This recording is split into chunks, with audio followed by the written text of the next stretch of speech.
জাতীয় নাগরিক পার্টি নামে তরুণদের নেতৃত্বে কাল আসছে নতুন রাজনৈতিক দল। শীর্ষ 5 পদে থাকছেন নাহিদ, আখতার, হাসনাত, সার্জিস ও নাসির উদ্দিন। ডান বাম নয়, মধ্যম পন্থার জনগণমুখী রাজনীতির আশা। মধ্যম পন্থার রাজনীতি করতে চাই, না ডান না বাম, বাংলাদেশ পন্থার রাজনীতি করতে চাই। আমাদের রাজনৈতিক কালচার হবে জনগণমুখী, রাজনৈতিক কালচার হবে দেশের স্বার্থমুখী। আমাদের জোর দিতে হবে মানুষের সাথে কানেক্টিভিটির জায়গাটাতে। তরুণদের ওপর আস্থা রাখছেন বিশেষজ্ঞরাও। অভ্যন্তরীণ গণতন্ত্র চর্চায় জোর দেওয়ার পরামর্শ।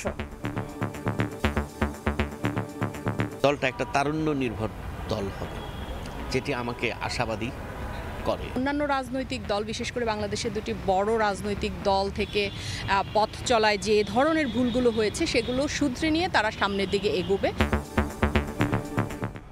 দেখছিলেন প্রধান শিরোনাম। সন্ধ্যার সময়ের সঙ্গে আছি আমি জুম্মান সাদিক জ্যাভলিন এবং আমি মার্জিয়া শ্রেয়া। এবার অন্যান্য শীর্ষ সংবাদ। ফ্যাসিস্টের দোসরদের চক্রান্ত ঠেকাতে ঐক্যের জাগ বেগম জিয়ার। দ্রুত সংস্কার করে নির্বাচনের আহ্বান। ভোট নিয়ে ধূম্রজাল তৈরির ষড়যন্ত্র দেখছেন তারেক রহমান।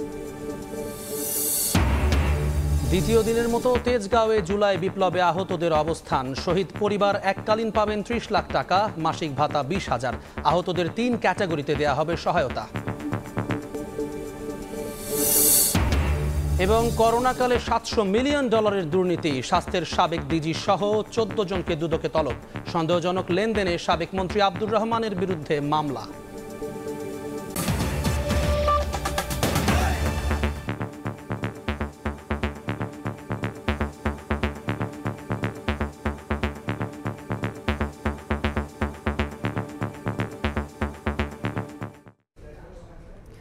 জাতীয় নাগরিক পার্টি নামে তরুণদের নেতৃত্বে কাল আসছে নতুন রাজনৈতিক দল। বহুল আলোচিত দলের শীর্ষ 5 পদে থাকছেন নাহিদ ইসলাম, আখতার হোসেন, হাসনাত আবদুল্লাহ, সার্জিস আলম ও নাসির উদ্দিন পাটোয়ারি। অন্যতম উদ্যোক্তা সার্জিস আলম বলছেন, নতুন দল হবে বাংলাদেশপন্থী। ডান বাম নয়, মধ্যম পন্থার জনগণমুখী রাজনীতি করবে দলটি। বিশেষজ্ঞরাও আশা দেখছেন তারুণ্য নির্ভর নতুন এই দলে। হাসান ওয়ালির প্রতিবেদন। স্বৈরাচারী সরকারের বিদায় ঘণ্টা বাজানো অভ্যুত্থানকারীদের নেতৃত্বে আসছে রাজনৈতিক দল। সঙ্গত কারণেই নতুন দলের গঠন প্রক্রিয়া এবং নেতৃত্ব আলোচনার তুঙ্গে। শুক্রবার বিকেলে রাজধানীর মানিক মে এভিনিউয়ে আত্মপ্রকাশ ঘটবে দলটির। নাগরিক কমিটির সূত্র বলছে, দলের আহ্বায়কের দায়িত্ব নিচ্ছেন সদ্য তথ্য উপদেষ্টার পদ থেকে পদত্যাগ করা নাহিদ ইসলাম। সদস্য সচিব হচ্ছেন আখতার হোসেন। আলোচিত 2 মুখ সার্জিস আলম এবং হাসনাত আবদুল্লাহ থাকছেন উত্তর ও দক্ষিণাঞ্চলের মুখ্য সংগঠকের দায়িত্বে। এছাড়া জাতীয় নাগরিক কমিটির আহ্বায়ক নাসির উদ্দিন পাটোয়ারি পাচ্ছেন মুখ্য সমন্বয়কের দায়িত্ব। এছাড়াও কমিটিতে গুরুত্বপূর্ণ দায়িত্বে দেখা যাবে জুলাই আন্দোলনে মাঠে থাকা পরিচিত মুখদের। আমরা মধ্যম পন্থার রাজনীতি করতে চাই। নতুন দল গঠনের নেতৃত্ব স্থানীয় ভূমিকা রাখছেন গণ অভ্যুত্থানের অন্যতম নায়ক সার্জিস আলম। তিনি বলছেন, নতুন দল বৈদেশিক কোনো শক্তির আগ্রাসন বরদাস্ত করবে না। আমরা এই তরুণ প্রজন্মের নেতৃত্বে যে রাজনৈতিক দল করতে যাচ্ছি, তারা বৈদেশিক যে কোনো শক্তির চোখ রাঙানো আগ্রাসন বিন্দুমাত্র সহ্য করব না। সবার আগে দেশের স্বার্থ। আমাদের জোর দিতে হবে মানুষের সাথে কানেক্টিভিটির জায়গাটাতে। এর আগের রাজনৈতিক দলগুলো মনোনয়ন বাণিজ্য করেছে, এর আগের রাজনৈতিক দলগুলো পরিবারতন্ত্র কায়েম করেছে, এর আগের রাজনৈতিক দলগুলো স্বৈরতন্ত্র কায়েম করেছে। আমরা মনে করি বাংলাদেশে এই সময়টা শেষ হয়েছে। দেশের স্বার্থ অক্ষুণ্ণ রেখে মধ্যম পন্থার জনগণমুখী রাজনীতি করার প্রত্যয় সার্জিস আলমের। বাংলাদেশে গতানুগতিক যে রাজনৈতিক কালচারগুলো ছিল, এগুলো থেকে আমাদের এখন বের হয়ে আসতে হবে। আমাদের রাজনৈতিক কালচার হবে জনগণমুখী, রাজনৈতিক কালচার হবে দেশের স্বার্থমুখী। না ডান না বাম, না হচ্ছে উপর নিচ, এরকম কিছু না। মধ্যম পন্থার একটা রাজনীতি করতে চাই এবং আমরা আমাদের জায়গা থেকে মনে করি আমরা বাংলাদেশ পন্থার রাজনীতি করতে চাই। নতুন দল নিয়ে বিশেষ আগ্রহ রয়েছে রাজনৈতিক বিশ্লেষকদেরও। ঢাকা বিশ্ববিদ্যালয়ের রাষ্ট্রবিজ্ঞানের শিক্ষক অধ্যাপক সাব্বির আহমেদও সম্ভাবনা দেখছেন তরুণদের এই নেতৃত্বে। গতানুগতিক পথে না হেঁটে দলের অভ্যন্তরীণ গণতন্ত্র চর্চার উপর জোর তার। দলটা একটা তারুণ্য নির্ভর দল হবে, যেটি আমাকে আশাবাদী করে। কিন্তু প্রশ্ন হচ্ছে যে দল তো করলেই হবে না। গতানুগতিক ধারার যে রাজনৈতিক দল, একই ধারাবাহিকতা যদি এই নতুন দলের মধ্যে থাকে, তাহলে কিন্তু দল সে আবারও ঘুরে ফিরে পুরনো লেগেসিতে ফিরে যাবে। অনেকটা একই রকম মত ডক্টর রাশেদা রওনক খানের। দল গঠনের পর অন্যান্য রাজনৈতিক দলের সঙ্গে বৈরিতা এড়াতে কৌশলী হওয়ার পরামর্শ তার। অন্যান্য রাজনৈতিক দল, বিশেষ করে বাংলাদেশের দুটি বড় রাজনৈতিক দল থেকে পথ চলায় যে ধরনের ভুলগুলো হয়েছে সেগুলো শুধরে নিয়ে তারা সামনের দিকে এগোবে, এটা সকলের প্রত্যাশা। একজন নাহিদ ইসলাম পদত্যাগ করেছে, কিন্তু অন্যান্য আরও কয়েকজন আছেন, দুজন আছেন, তারা যদি সংশ্লিষ্ট থাকেন এবং তারা যেহেতু এই আন্দোলনের সাথে সংশ্লিষ্ট ছিলেন, তাদেরকে নিয়েও প্রশ্ন আসতে পারে। এই সকল মানে সরকারে থাকা অবস্থায় রাজনৈতিক দল করলে যেটা বিএনপির ক্ষেত্রেও বলা হয়ে থাকে, সেরকম তাদের ক্ষেত্রেও বলা হবে, এটা খুব স্বাভাবিক। এখন সরকার থেকে নিজেদের অবস্থানটাকে দূরত্ব তৈরি করার কি প্রক্রিয়া হতে পারে সেটা তাদেরকেই বিবেচনা করতে হবে। নাগরিক কমিটির সূত্র বলছে শুক্রবার প্রাথমিকভাবে শতাধিক সদস্যের আহ্বায়ক কমিটির যাত্রা শুরু হবে, পরবর্তীতে যা বাড়তে পারে। হাসান ওয়ালি, সময় সংবাদ, ঢাকা। দীর্ঘদিন পর জনসম্মুখে ভার্চুয়ালি বক্তব্য রাখলেন বিএনপি চেয়ারপারসন বেগম খালেদা জিয়া। দলের বর্ধিত সভায় লন্ডন থেকে যুক্ত হয়ে তিনি বলেন, জুলাই আন্দোলনের চেতনা ধ্বংসে ফ্যাসিস্টের দোসররা এখনও ষড়যন্ত্রে লিপ্ত।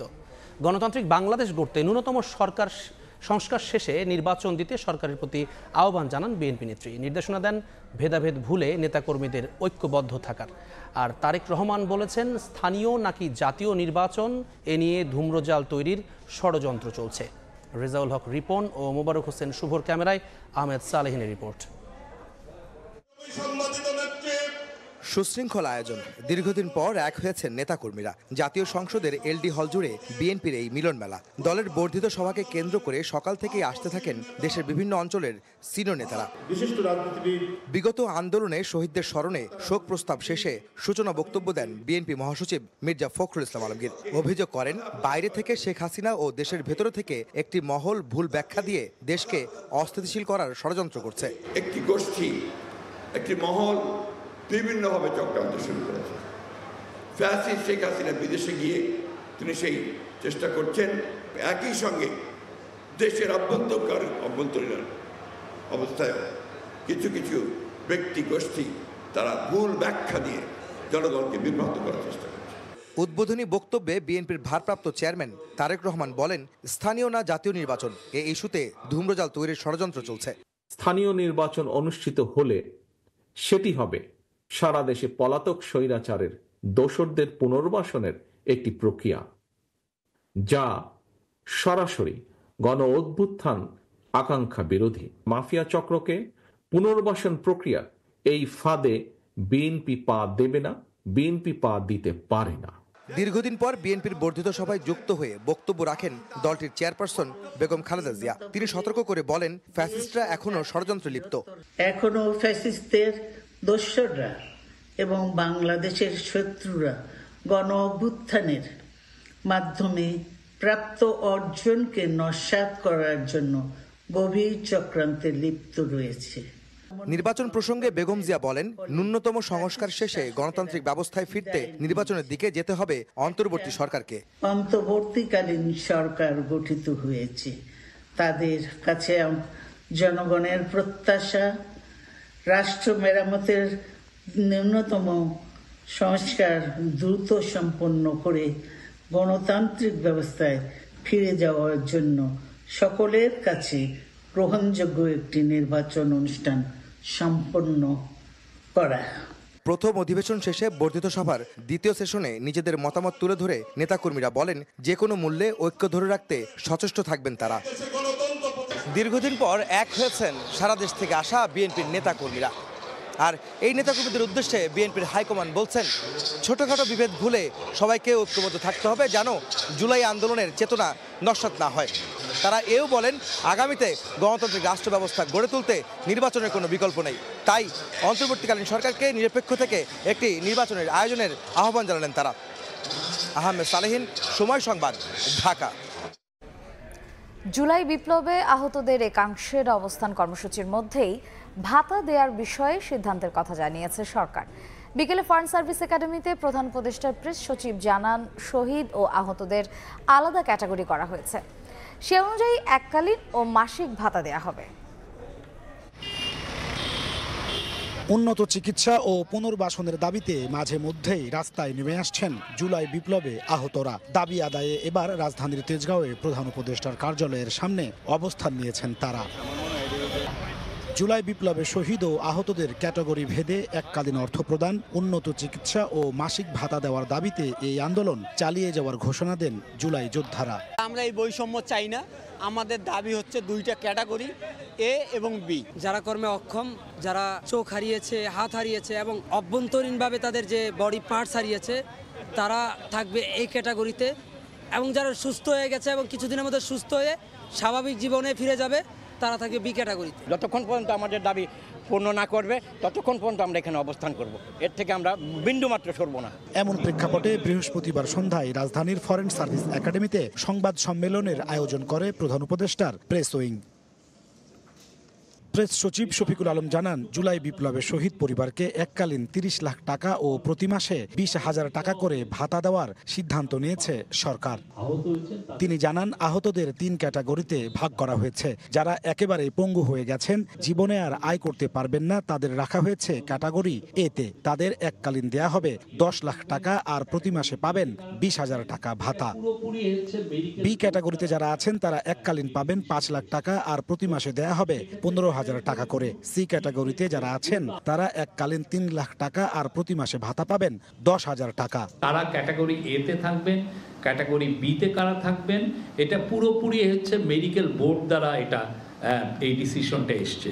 আমাদের কথা হচ্ছে যে এই গভর্নমেন্ট যারা শহীদ হয়েছেন, যারা আহত হয়েছেন, তাদের পাশে গভর্নমেন্ট, এই ইন্টারিম গভর্নমেন্ট দাঁড়িয়েছে। শফিকুল আলম আরও জানান, এই ভাতা কোনো কোটা প্রথা হবে না, শুধুমাত্র প্রথম প্রজন্মই ভোগ করবে এই সুবিধা। পরবর্তী সকল রাজনৈতিক সরকারও এই ধারা অব্যাহত রাখবে বলেও প্রত্যাশা করেন তিনি। কোনো কোটার সিস্টেমে আমরা যাচ্ছি না, এটা কোটার বিষয় না।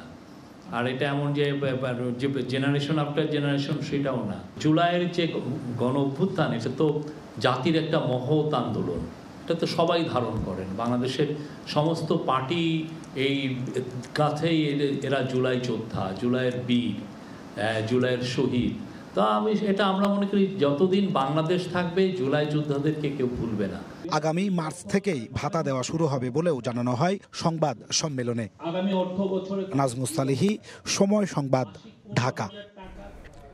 করোনাকালে স্বাস্থ্য খাতে $700 মিলিয়ন জালিয়াতি ধরতে নড়ে চড়ে বসেছে দুদক। তলব করা হয়েছে অধিদপ্তরের সাবেক ডিজি আবুল কালাম আজাদ সহ 14 জনকে। এদিন প্রায় 4,000 কোটি টাকা লেনদেনের অভিযোগে মামলা করা হয়েছে সাবেক মৎস্য ও প্রাণী সম্পদ মন্ত্রী আব্দুর রহমানের বিরুদ্ধে।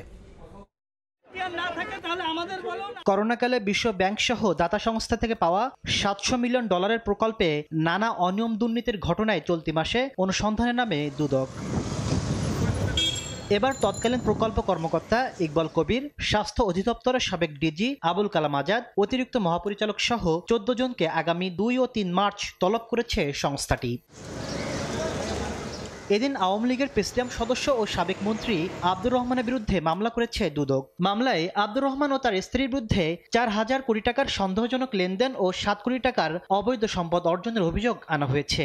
পাবলিক সার্ভেন্ট হিসাবে দায়িত্ব পালনকালে অপরাধমূলক অসদাচরণ এবং ক্ষমতার অপব্যবহারের মাধ্যমে প্রাপ্ত অর্থ বা সম্পত্তির অবৈধ উৎস গোপন বা আড়াল করার উদ্দেশ্যে স্থানান্তর, রূপান্তর এবং হস্তান্তর করার অপরাধ প্রাথমিক অনুসন্ধানকালে প্রমাণিত হয়েছে। মামলা হয়েছে গাজীপুর মেট্রোপলিটন পুলিশের সাবেক কমিশনার মোল্লা নজরুল ইসলাম, সাবেক স্বরাষ্ট্র মন্ত্রণালয়ের যুগ্ম সচিব ধনঞ্জয় কুমার দাস এবং স্বরাষ্ট্রের সাবেক জনসংযোগ কর্মকর্তা শরীফ মাহমুদ অপুর বিরুদ্ধে। অস্বাভাবিক ও সন্দেহজনক লেনদেন পূর্বক হস্তান্তর, স্থানান্তর এবং রূপান্তর করার অপরাধ প্রাথমিকভাবে প্রমাণিত হয়েছে। এই কারণে তার বিরুদ্ধে দুর্নীতি দমন কমিশন আইন 2004, দুর্নীতি প্রতিরোধ আইন 1947 এবং মানি লন্ডারিং প্রতিরোধ আইন 2012-এর সংশ্লিষ্ট ধারায় একটি মামলা রুজু হয়েছে। দুদক মহাপরিচালক জানান, আব্দুল মমিনের নেতৃত্বে বর্তমান কমিশন কোনো দুর্নীতিবাজকে দায় মুক্তি দেয়নি। কোনো মামলায় বা কোনো অনুসন্ধানে কোনো দায় মুক্তির ঘটনা নেই। তাসলিম তৌহিদ, সময় সংবাদ, ঢাকা। গণতান্ত্রিক ছাত্র সংসদের পূর্ণাঙ্গ কমিটি ঘোষণা করেছে সংগঠনটি। বিকেলে ঢাকা বিশ্ববিদ্যালয় ক্যাম্পাসে মধুর ক্যান্টিন প্রাঙ্গণে আয়োজিত এক সংবাদ সম্মেলনে কমিটির নামীয় তালিকা প্রকাশ করা হয়। গণতান্ত্রিক ছাত্র সংসদের কমিটিতে ঠাঁই পেয়েছেন ঢাকা বিশ্ববিদ্যালয়ের বাইরের প্রতিষ্ঠানের শিক্ষার্থীরাও। বেসরকারি বিশ্ববিদ্যালয়, মাদ্রাসা ও কারিগরি শিক্ষা প্রতিষ্ঠানের শিক্ষার্থীদেরও রাখা হয়েছে কমিটিতে। সংবাদ সম্মেলনে বলা হয়, ছাত্র সংসদের কেন্দ্রীয় কমিটিতে বয়সসীমা সর্বোচ্চ 28 বছর। নেতৃত্বে আসা যাবে ভর্তির 7 বছরের মধ্যে। এর আগে বুধবার বিকেলে আয়োজিত সংবাদ সম্মেলনে কমিটি ঘোষণাকে কেন্দ্র করে সৃষ্ট সংঘর্ষের বিষয়টি অনাকাঙ্ক্ষিত উল্লেখ করে আবু বাকের মজুমদার জানান, ভুল তথ্যের কারণে এমন ঘটনা ঘটেছে। সারা দেশের প্রত্যেকটি ইউনিটে কমিটি প্রণয়ন করতে, তো আমরা দেখছি যে সারা দেশে আমাদের এই বাংলাদেশ গণতান্ত্রিক ছাত্র সংসদ এই সংগঠনে যোগ দেওয়ার জন্য শিক্ষার্থীদের মধ্যে কিন্তু আমরা কালকে উৎফুল্ল দেখতে পেয়েছি, তাদের মধ্যে আকাঙ্ক্ষা দেখতে পেয়েছি। তো আমরা সবাইকে শান্ত থাকার অনুরোধ করব, সবাইকে আহ্বান জানাবো আপনারা বিভিন্ন ইউনিট পর্যায়ে যুক্ত হন। আমাদের ইতিমধ্যে আমরা যে কেন্দ্রীয় কমিটি গঠন করেছি, সেই কমিটি সারা দেশের বিভিন্ন ইউনিটে বিভিন্ন সংসদে তারা কমিটি আহ্বান করবেন এবং কমিটি প্রণয়ন করবেন। সন্ধ্যার সময় আরও থাকছে। কেন্দ্রীয় সরকারের ব্যয় না কমালে দেউলিয়া হয়ে যাবে যুক্তরাষ্ট্র, শঙ্কা ইলন মাস্কের। ইউরোপীয় ইউনিয়নের ওপর 25% শুল্ক আরোপ করতে যাচ্ছে ট্রাম্প প্রশাসন। মিয়ানমারেই রয়েছে রোহিঙ্গা সংকটের স্থায়ী সমাধান। বাংলাদেশের এ প্রস্তাবে একমত জাতিসংঘ। সকালে পররাষ্ট্র উপদেষ্টার সঙ্গে বৈঠকের পর এ কথা জানান জাতিসংঘের শরণার্থী বিষয়ক হাই কমিশনার ফিলিপ্পো গ্র্যান্ডি। সংকট সমাধানে মিয়ানমারকে তাগিদ দেওয়া হচ্ছে বলেও জানান জাতিসংঘের এই কর্মকর্তা। বলেন, মিয়ানমারের সঙ্গে আলোচনার মাধ্যমে সমাধান করাও এখন চ্যালেঞ্জিং, কেননা দেশটির বিভিন্ন স্থানে সংঘাত চলমান। শরণার্থী বিষয়ে বাংলাদেশের কনফারেন্সের প্রস্তাবকে ইতিবাচকভাবে দেখে তাতে সমর্থন দেওয়া হবে বলেও জানান জাতিসংঘের এই কর্মকর্তা। 3 দিনের সফরে প্রধান উপদেষ্টা ও তার মিয়ানমার বিষয়ক প্রতিনিধি খলিলুর রহমানের সঙ্গে বৈঠক করবেন UNHCR এর সর্বোচ্চ কর্তা ব্যক্তি। এছাড়াও কক্সবাজারের রোহিঙ্গা ক্যাম্প পরিদর্শন করার কথা রয়েছে তার।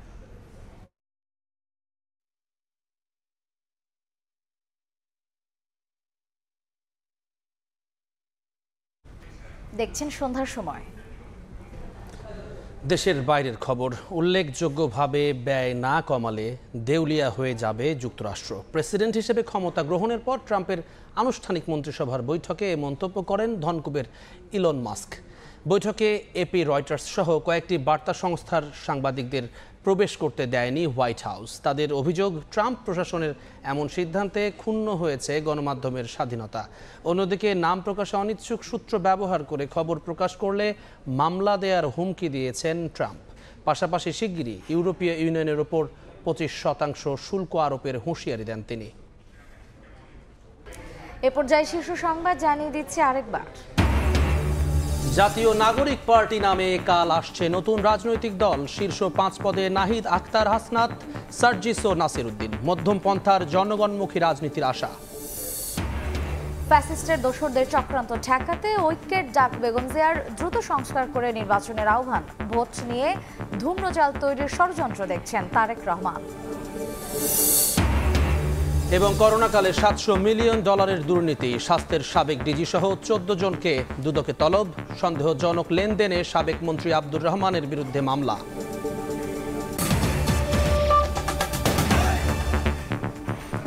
এই ছিল সন্ধ্যার সময়। সঙ্গে থাকুন সময়।